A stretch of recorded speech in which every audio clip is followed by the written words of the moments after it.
ఇప్పుడు అన్నా క్యాంటీన్లు కూడా రేపు ఆగస్టు 15న విడుదల చేయబోతున్నారు.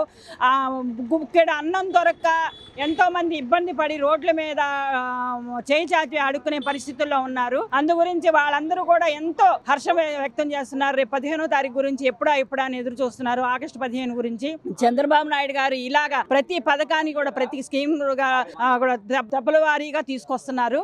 అది ఈ రోజు రాష్ట్రం అధోగతి పాలైపోయింది, అప్పుల పాలైపోయింది. అయినా కూడా ఈ రోజు చంద్రబాబు నాయుడు గారు మొదటిలోనే పెన్షన్లు ఇంటింటికి వెళ్లి అవ్వాతాతలకు ఏ అవ్వాతాతలను అయితే బలిగొన్నాడో వైఎస్ జగన్మోహన్ రెడ్డి, అలాంటి అవ్వాతాతలకి నేనున్నాను మీకు అని చెప్పేసి ఇంటింటికి సక్సెస్ఫుల్ గా పెన్షన్లు పంపిణీ చేసి వాళ్ళని ఎంతో ఆనందానికి ఇది చేశారు. డబల్ చేయడం అంటే మాటల ఈ రోజు పెన్షన్ అనారోగ్యంతో మంచానున్న వాళ్ళకి 15,000 రూపాయలు, అవ్వాతాతలకి ముసలి వాళ్ళకి 4,000 రూపాయలు, 3,000 రూపాయలు చాలు మందులకి మాకులకి అని చెప్పేసి 4,000 రూపాయలు ఏకదం చేసిన